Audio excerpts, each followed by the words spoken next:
As ações da Petrobras hoje, elas fecharam em queda, o papel preferencial Petri 4, em queda na casa de 3,5%. Ao longo da sessão, né, então durante o pregão, o papel chegou a cair perto de 7%, o papel preferencial da estatal. No quarto trimestre do ano passado, então, uma empresa que tem capital aberto, ela é obrigada por lei a divulgar o seu balanço a cada 3 meses. Então, depois que você fecha o trimestre, e a gente está se referindo aqui aos números de outubro, novembro e dezembro do ano passado, a companhia tem um período para fazer todas essas contas. O balanço ele é auditado por uma empresa independente, então não é a Petrobras que falou, isso aqui é o número. Ela precisa comprovar para uma auditoria que aqueles números de fato estão corretos. E esses números apresentados nesta semana, eles foram números muito abaixo da estimativa do mercado, daquilo que quem atua monitorando o negócio da empresa esperava, né? A Petrobras teve um prejuízo nesse período, outubro, novembro e dezembro de 24, de 17 bilhões e 4 milhões de reais. 17,04. No ano de 2024, então a gente, né, você teve o primeiro, o segundo, o terceiro e o quarto trimestre. Esse quarto trimestre foi esse prejuízo que eu comentei. Se você olhar para o ano de 2024, a empresa teve um lucro de 36,6 bilhões de reais. Você fala, poxa, um bom lucro, 36,6 bilhões de reais. Tudo depende da base de comparação. Se você olhar o ano de 2023, o lucro da Petrobras em 2023 foi de 124,6 bilhões. Então, ano contra ano, você tem um lucro que sai de 124,6 bi de reais para 36,6 bi. E aí, Rafa, tem até uma arte que a gente separou, né, que eu acho que é legal para a gente evidenciar aqui para o nosso público, o que assustou. O material foi feito pelo portal Poder 360, que é justamente o lucro da Petrobras por ano, olhando ali a partir de 2011. Então você tem 2011, depois você tem a gestão da ex-presidente Dilma, que do ponto de vista de lucro da estatal foi uma tragédia. Nessa época aí, a ação da Petrobras foi para R$ 4,00. Depois você tem o início de uma recuperação na gestão Temer e você vê o lucro da companhia subindo até o melhor resultado da história que está ali apontado. E de repente, agora em 2024, ali é 2023, o que eu mencionei, já é a gestão Lula. E agora em 2024 você teve essa pancada aí no lucro da companhia. O que aconteceu? Né, hoje eu também assisti a Magda Chambriard, presidente da Petrobras, o diretor financeiro, falando as justificativas. A Petrobras é uma empresa exploradora de petróleo. E a gente tem, né, uma premissa que me pareceu, agora eu aprendi isso, né, básica demais, que pensar que o dólar alto para uma exploradora de petróleo é necessariamente um bom negócio, porque ela paga seus funcionários em real e ela vai vender o seu produto por dólar. Mas foi justamente essa variação cambial, de acordo com o diretor financeiro da Petrobras, que impactou de maneira negativa o balanço, porque a Petrobras tem dívida em dólar e alguns negócios com as suas subsidiárias ao redor do mundo feitos em dólar também. Então a alta do dólar em comparação com o real trouxe um fato não recorrente para o balanço, que é uma das justificativas para esse resultado, para esse prejuízo no quarto trimestre. Outros dois pontos acenderam um sinal de alerta no mercado. Um deles é o CAPEX, ou CAPEX, que é o valor que a companhia vai investir. Por que isso chamou a atenção? Porque você já tem um guidance. A companhia já te avisa, vou investir, vou gastar X bilhões de reais. O CAPEX da companhia, da Petrobras, foi 15% maior do que a própria empresa tinha divulgado e os dividendos, em decorrência de tudo isso, também foram abaixo da expectativa. E isso gerou esse drama, acho que foi uma boa palavra que você usou, para os acionistas hoje de Petrobras. Essa movimentação é toda de curto prazo. Para quem é investidor de Petrobras, para quem não é trader, para quem não compra e vende ação no mesmo dia, na mesma semana, se você pegar o gráfico de Petrobras e você ampliar esse gráfico, você vai ver que quem ficou posicionado em Petrobras ao longo do ano inteiro de 2024 e até nesse começo de ano de 2025 ganhou bastante dinheiro. Mas essa movimentação de curto prazo é porque aquele gráfico lá que mostra o lucro despencando gera incerteza de como será a gestão da companhia e a capacidade que a empresa vai ter de recuperar o seu lucro daqui para frente.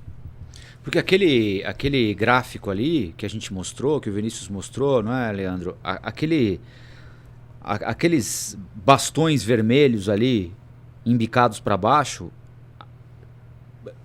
de maneira muito, muito justa, ainda deixam muita gente assustada, né? Então qualquer quem quiser comprar ação na Petrobras sofre, né? Qualquer vai possibilidade querer, tem medo de acontecer aquilo de novo, né? Então, exatamente. Porque tá descendo, tá vindo lá, não. De 188 para 124, 124 para 36. E aí ninguém quer que fique no vermelho, né? Você sabe que eu não sou um cara rico, né? Não? A gente é jornalista, não. Mas eu comprei ações na Petrobras, poucas ações. E eu peguei exatamente aquela época do vermelhinho ali, você acredita? Perdi o dinheiro todo. Mas você não esperou? Você vendeu? Você não esperou? Não, eu perdi, depois, né? Zerou praticamente, né? Aí eu falei, cara, era muito pouco, eu só queria fazer um teste. Sim. E aí vendi. Não sabia se ia piorar, até hoje, né? Você ia ter ganhado. Pois é, provavelmente. Como eu não sou um cara de mercado financeiro igual você.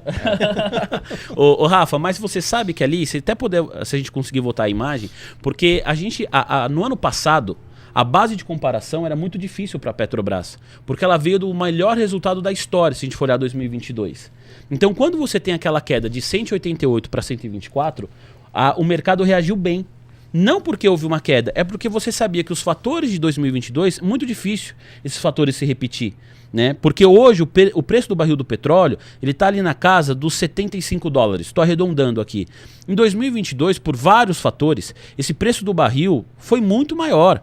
Então você vendia você pagava o seu funcionário o mesmo salário, você tinha os seus custos em real e você tinha um preço do barril muito apreciado. Então quando você vai para 2023, você comparar um resultado com o melhor da história, puxa, o resultado de 2023 foi ótimo. Agora, a comparação de 2024 com 2023, você não teve uma mudança tão drástica assim de cenário para você justificar uma queda tão grande do lucro. Você teve a questão do dólar, que subiu, sim, mas uma exportadora de petróleo, o dólar alto para uma exportadora de petróleo, aqui no nosso país, estou falando da estatal, que é da Petrobras, que é estatal, mas a gente tem empresas privadas aqui, Brava Energia, Petro Recôncavo, Prio, é sempre uma boa notícia, porque você vai vender o seu produto mais caro. O que houve aí foi um erro da gestão, do management, que não fez hedge, que é um termo de mercado que significa defesa, não fez uma defesa dessa operação e acabou sendo pego aí no contrapé pela elevação do dólar. Mas tem indício de que pode estar acontecendo alguma coisa mais grave com a Petrobras? Você diz a respeito de fraude, gestão, qualquer coisa nesse não, sentido? de gestão, má gestão, de alguma coisa que possa significar uma perda de valor da empresa conceitual, digamos assim, uma coisa mais concreta do que uma variação do, é claro, variação do dólar. Eu digo, tem muita coisa que está fora do controle da empresa, né? Por exemplo, a variação do dólar. É claro que ela pode controlar o quanto de dívida ela tem em dólar, que decisões ela toma do ponto de vista estratégico. Mas a minha pergunta é, nós estamos assistindo a um fator sazonal ou algo que é um pouco mais complexo, estrutural e que indique, opa, o caminho está errado, não é esse. A gente corre de virar PDVs. Isso eu acho muito improvável. Mas, Rafa, essa é a pergunta de alguns bilhões de reais. Porque, assim, quem acha que não é um fator estrutural, hoje aproveitou a queda da Petrobras para comprar as ações. Sim. Né? E quem acha que, olha, isso aqui realmente tem um problema e é especulação. O governo que indicou, o partido que indicou a Magda Chambriard para ser presidente da Petrobras é o mesmo partido da época da Dilma, que você tem aqueles dois candles lá para baixo, o vermelho. Então, tem gente que olha para isso e fala, eu prefiro não arriscar. Mas é uma dúvida que paira no mercado. A Petrobras, hoje, ela disse o seguinte, se a gente desconsiderar esses eventos que não são recorrentes, que foram eventos pontuais de outubro, novembro e dezembro, o resultado teria sido um lucro de 17,7 bilhões de reais no período. Veio prejuízo de 17 bilhões. Então, o que a Petrobras está dizendo é, daqui para frente isso não vai se repetir. O que está no radar do investidor da Petrobras? Primeiro, onde a empresa vai gastar dinheiro. Né? O que a empresa é boa em fazer? E é a melhor do mundo em fazer isso. É explorar petróleo em águas profundas. Se a Petrobras focar os seus investimentos nesse tipo de operação, é algo que o mercado gosta. Porque ela faz isso melhor do que ninguém. Se a Petrobras começar a falar assim, vamos gastar o nosso dinheiro pensando em produzir uma fábrica para fazer fertilizantes. pensando em construir uma nova refinaria. Esse é o tipo de coisa que o mercado fala assim, mas esse é o core, esse é o coração, é isso que a empresa é boa? Poxa, não é. Então vai gastar dinheiro com isso? Quanto dinheiro? Aí começa um ponto de interrogação. E também depende muito, Rafa, da exploração da margem equatorial, da Foz do Amazonas. Se a Petrobras conseguir, a Magda Chambriard fala isso o tempo inteiro, o próprio presidente Lula fala sobre isso. Se a Petrobras conseguir convencer o IBAMA de que vai conseguir explorar essas regiões sem causar prejuízo ao meio ambiente, isso pode destravar um valor, Rafa, que ninguém conseguiu calcular. Até onde pode parar a ação da Petrobras numa disparada de alta a partir do momento que os estudos confirmarem o que os primeiros indícios mostram, que é ali uma exploração importante do petróleo. Se isso de fato sair do papel, se for uma realidade, é muito difícil estimar onde vai parar o papel da Petrobras. Então a hora de comprar a ação é agora. É isso que eu quero saber. Eu não posso nem dar recomendação aqui, eu só sou jornalista. Mas o que os analistas dizem é o seguinte: se você acha que o IBAMA vai liberar a exploração do petróleo, e se você acredita nos estudos da Petrobras que é muito bom em fazer isso, e indicam que ali tem petróleo, aí você, olhando para um horizonte mais amplo, né, a partir do momento que você começa a explorar, você vai levar um tempo para conseguir colocar as sondas lá, extrair esse petróleo, trabalhar esse petróleo, mas no horizonte mais longo, para quem acredita que essa é uma realidade em 5, 10 anos, é um momento que as ações da Petrobras, aí, nesse contexto, estão descontadas. Difícil é conseguir convencer o IBAMA de que isso vai ser feito sem prejuízo ao meio ambiente. Não, e não é só... é um órgão seríssimo. Não, e não é só a Petrobras. É porque a gente fala mais da Petrobras que está ali na nossa realidade, mas tem uma empresa privada que se chama Prio, que está dependendo também da liberação do IBAMA para conseguir ampliar a sua exploração de petróleo. Então não é só para a Petrobras que o IBAMA não liberou a documentação. Outras empresas privadas também estão aguardando o IBAMA, que é sim um órgão sério, tem que ser respeitado, e que, além de tudo isso, estava em greve, fez uma greve que durou muito tempo, e agora está voltando a normalização dos trabalhos. Então essa questão da greve que aconteceu no IBAMA também dificultou esse processo de liberação. Porque você não tem, por enquanto, de maneira formal, nem a negativa nem a liberação. Você está esperando a decisão do órgão. Olá, aqui é o Rafael Colombo. Gostou do que acabou de assistir? Se inscreva no canal Cortes do Flow News para os melhores momentos. Quer acompanhar os nossos programas na íntegra? Então se inscreva no nosso canal oficial Flow News.